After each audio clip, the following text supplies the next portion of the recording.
क्योंकि मैं जानता हूं मैं जो कुछ भी कहूंगा उसके बाद का सवाल भी मैं जानता हूं आपसे। मैं कुछ भी कहूंगा उसके बाद एक सवाल और आपका आएगा। अभी कुछ दिन पहले वर्ल्ड कप इंडिया हार गया था। आप दूसरा ही सवाल ये पूछते हैं कि इंडिया का क्या होगा। हम लोग निराश नहीं हैं और राजनीति में, लोकतंत्र में इस तरह के परिणाम आते हैं।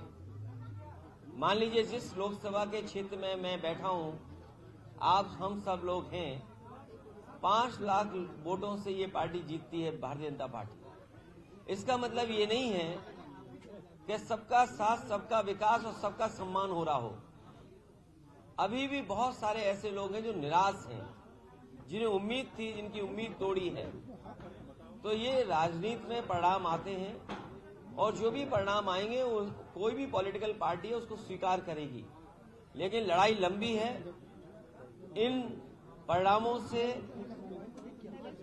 हमें और जिन लोगों को भारतीय जनता पार्टी जैसी बड़ी पार्टी का मुकाबला करना है, उन्हें बहुत तैयारी करनी पड़ेगी, बहुत अनुशासन में रह करके उन चीजों का मुकाबला करना पड़ेगा जिस रणनीति के तहत ये इतना बहुमत पा रहे हैं। इसलिए मुझे उम्मीद है कि आने वाले समय में परिणाम दूसरे होंगे।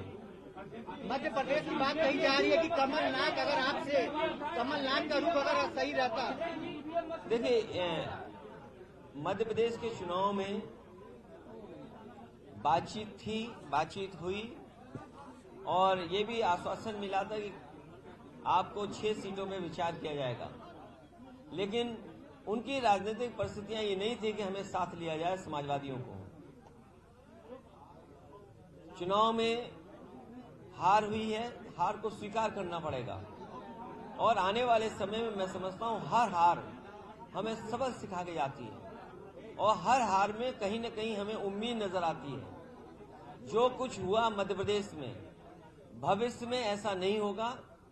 सबको साथ लेकर के और सबका जो भी योगदान हो उसको जोड़ करके ही भारतीय जनता पार्टी का मुकाबला किया जा सकता है। विधानसभा में आपने जाति जनगणना का देखिए, चुनाव मैं जानता हूं इसके बाद, क्योंकि कोई भी जवाब मैं जो दूंगा भारतीय जनता पार्टी उसका क्या कहेगी।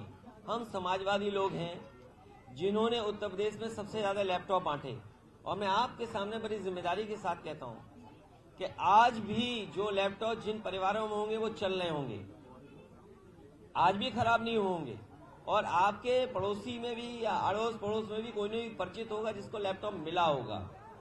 समाजवादी पार्टी ने एम्बुलेंस चलाई। आप फोन करते थे, 15 मिनट में एम्बुलेंस पहुंचती है। समाजवादी पार्टी ने यहां पर डायल 100 दिया, फोन करने पर पुलिस आपके पास पहुंचती है। और आजकल तो देखा होगा आपने, टेक्नोलॉजी में स्विगी है, तमाम है, फोन करो खाना आ गया, फोन करो सामान आ गया। ये बात नहीं है कि हम टेक्नोलॉजी को नहीं समझते हैं, टेक्नोलॉजी को हम समझते हैं, लेकिन लोकतंत्र मजबूत तभी होगा जिस तरीके से अमेरिका में, जापान में, अमेरिका हमसे अर्थव्यवस्था में और ताकतवर बहुत है देश हमसे, जापान हमसे बहुत आगे है। अगर वो देश इस तरह की व्यवस्था पर विश्वास नहीं रखते हैं तो इतने बड़े लोकतंत्र में वोट आपने डाला, आप 1 हफ्ते इंतजार कर रहे हैं परिणाम के लिए और आप 2 घंटे में परिणाम चाहते हो। इसलिए हमें और आपको भी अमेरिका से सीखना चाहिए। अगर 1 महीना वोट डलता है तो 1 महीना काउंटिंग भी होती है। इसलिए अगर अमेरिका आज दुनिया में सबसे ताकतवर देश है और अगर वहां व्यवस्था बैलेट की, पेपर की है, तो कहीं न कहीं हमें भी अपनाना चाहिए। और ये जरूरी नहीं है कि रिजल्ट 1 घंटे में आए, घंटा, 2 घंटा, 2 दिन, 3 दिन। अगर अमेरिका जैसा देश 1 महीने इंतजार करता है, काउंटिंग कराता है, तो आपको किस बात की जल्दी है? बड़ी पार्टी है लेकिन उसके जो नेता है वो बिल्कुल अहंकार में डूबे हुए थे। ये बात खत्म हो गई ना, ये बात खत्म हो गई। आप परिणाम आ गया, अहंकार भी खत्म हो गया।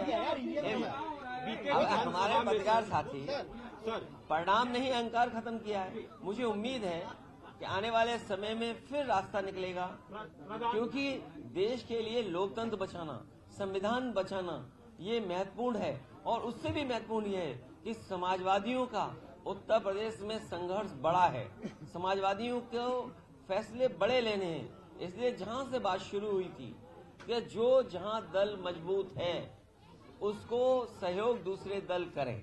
आपकी वोट शेयरिंग बढ़ गई, आपकी वोट शेयरिंग बढ़ गई, भले आपकी कोई सीट ना हासिल की हो, लेकिन वोट शेयरिंग बढ़ गई है, ऐसा माना जा रहा बात है। वो नहीं है, समाजवादी विचारधारा फैले। मान लीजिए आज हम नेशनल इक्वालिटी के साथ बैठे हैं, समाजवादी विचारधारा कोई आज की विचारधारा नहीं है। ये समाजवादी सिद्धांत कैसे आगे बढ़े, सेकुलर फैब्रिक कैसे देश का अच्छा हो, किसान की आय दोगुनी हो। सवाल तो ये पूछना चाहिए कि दिल्ली वाले लोग, सवाल आपका ये हो कि दिल्ली वाले लोग अब चुनाव में आने वाले हैं, क्या किसानों की आय दोगुनी हो गई, क्या नौकरी रोजगार मिल गया। मैं जानता हूं यहाँ पर नारा लगता है, घर घर वाला नारा लगता है। यहाँ एक बड़ा लोकप्रिय नारा है घर घर वाला, लेकिन नारा उसको ये भी तो दिया जा सकता है। और मुझे उम्मीद है इस प्रदेश का नहीं बल्कि देश का नौजवान ये नारा देगा कि घर घर बेरोजगार, कब मिलेगा रोजगार। अगर घर घर रोजगार, घर घर बेरोजगार बैठा है और कब मिलेगा रोजगार, क्या ये नारा नहीं हो सकता। तो मुझे उम्मीद है कि ये जो अभी परिणाम आया है, इसके बाद जो आने वाले चुनाव में नारा लगने जा रहा है वो यही नारा होगा कि घर घर बेरोजगार मांग रहा है रोजगार। प्रधानमंत्री कह रहे हैं 2024 हैट्रिक होने जा रही है, प्रधानमंत्री कह रहे हैं 2024 हैट्रिक होने जा रही अरे है। भाई, अरे याद कीजिए आप, पार्टी के लिए आप क्या संदेश देना चाहेंगे? देखिए ये जो लोग कह रहे हैं, हम भी तो यही उम्मीद लगा के बैठे थे 17 में कि सरकार बनेगी, 22 में भी यही उम्मीद लगा के बैठे थे। तो उम्मीद करना और सोचना कोई गलत नहीं है, इंसान का पॉजिटिव हो रहना कोई खराब बात नहीं है। लेकिन ये आप बताइए कि हर मीटर, अगर 1 मीटर नाला साफ हुआ होगा बनारस में तो कितने करोड़ रुपए खर्च हुए होंगे, क्या इसका हिसाब किताब कोई देगा। आपने कहा कि नमामि गंगे के नाम पर गंगा साफ होगी, क्या आज BOD COD dissolve oxygen Ganga की उतनी साफ सुथरी है। क्या हमारे नाविक जो उम्मीद लगाए थे कि उनकी नाव चलेगी गंगा में, अरे बड़े बड़े 3 स्टार 5 स्टार आ गए जिसमें बार है। 5 स्टार अगर आप कह रहे हैं क्रूज, तो बिना बार के 5 स्टार नहीं हो सकता। शायद आप मुझसे बेहतर समझते होंगे ये बात। तो ये सवाल जो बुनियादी हैं कि हर मीटर पे करोड़ों रुपए खर्च हुआ होगा नाला सफाई में, वर्णा का काम जितना समाजवादियों ने किया था वैसा का वैसा है। और मैं आज भी कहता हूं दावे के साथ आपके सामने कि नदियां साफ करने का जो रास्ता समाजवादियों ने अपनाया था कि नाला एक भी गंदा नदी में ना जाए और जो नदी में पानी जाए वो ट्रीट होकर के जाए, वही अंतोगतवा सरकारों को अपनाना पड़ेगा। 3-4 साल पहले भी मैंने यही बात कही और फिर मैं कहता हूं, क्या मां गंगा की सफाई हो गई? आप मुझे बताइए कि नाले रुक गए? अगर नालों पर 1 मीटर में करोड़ों रुपए खर्च होंगे, उसके बावजूद भी नाले नहीं रुक रहे हैं और गंगा वैसी की वैसी है, तो क्या जनता उन्हें वोट देगी? किसानों की आय दोगुनी हो गई क्या? क्या घर घर नौजवान बेरोजगार नहीं बैठा? और फिर नई ट्रैफिक भरती हुई, जो सांड सड़कों पर, जानवर सड़कों पर, बीजेपी कहती नंदी है, तो हम भी स्वीकार करते हैं नंदी है। तो नंदी भगवान के लिए या नंदी के लिए क्या आप 5,000 करोड़ का बजट नहीं रख सकते? मैंने सप्लीमेंट्री बजट में कहा कि सरकार को कम से कम 5,000 करोड़ बजट रखना चाहिए। सरकार क्यों पीछे भाग रही है? क्या बिजली महंगी नहीं मिल रही है आपको?